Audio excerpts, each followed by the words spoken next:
Alright, welcome everybody. Just gonna show a little bit of damage difference in a couple of the henchmen. So I seen the comments in yesterday's video, so we did change the parser to 10 seconds. So we'll just run the parser out and we'll see the 10-second damage of all the henchmen that we're gonna be using, and then we'll get the numbers and we'll go from there. So I have the Bestiamorphs in here. That's just for me, because I want to see what damage they were doing, because they were decent when I had them a while ago. So we'll start with the Bestiamorphs. We'll do the Mutants. We'll do the Parademons, the Demonic Summons, the Lexorp Robots, the Water Golems, Envirotech again, and then lastly we'll do the new Henchmen. So we'll just get a comparison of damage and then see what we got there. So I'll just bring them out. I'm in combat. So they all should just do what they do. I'll see if I can fast forward this section of the video so that way you can just see the damage. You don't have to sit here and wait and go through all that extra time for no reason. So see if I can speed that process up for you guys. So we'll start with Cersei, and we'll go from there.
So there you go, everybody. There's the testing of all the henchmen that I did. 8 henchmen.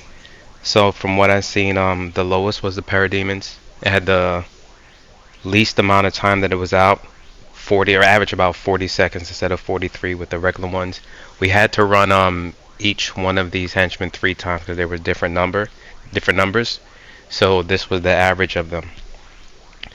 Shockingly, the Bestiamorphs did about 1.2 million damage depending on when they hit. The lowest that they hit was 980,000 for the duration. The highest that they hit was 1.8. So a big fluctuation there, but for free henchmen that you get from a drop, that's not rare. That's pretty good and pretty decent, and they're probably in a broker at a really cheap price. The other the other episode or story arc henchmen were all pretty much in line. The Mutants were 766, Parademons 738, the lowest. The demonic henchmen 851. So for episode henchmen, they're all pretty much in line. Now on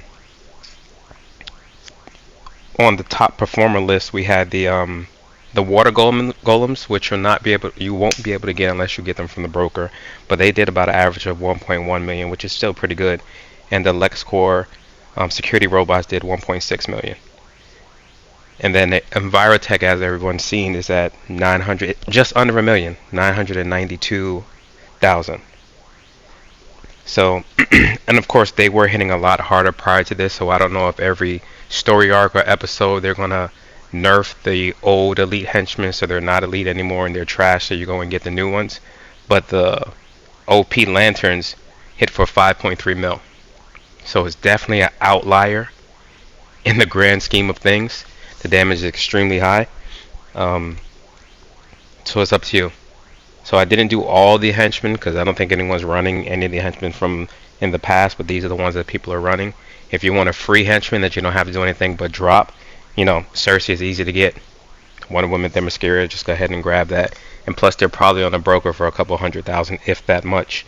If we're not counting the OP henchmen, Lexorp is great. The water golems are great. Envirotech is not bad. It's not bad. It's just not in line with what it was before. So, I mean, pretty much everyone that's doing the new instance will have these lanterns, and we'll just see how long they last. Maybe a couple more months before they release another episode, and then we have another OP henchman to get. So, hope this was enjoyable. Hope this answers any questions you have. Hope the Parsers are more to your liking, and if you have any questions, leave it in the comments. Hopefully in this video you subscribe, because this one was a little bit labor intensive with all the testing and getting all those numbers. So a subscribe would be nice. I appreciate you guys, and thank you much.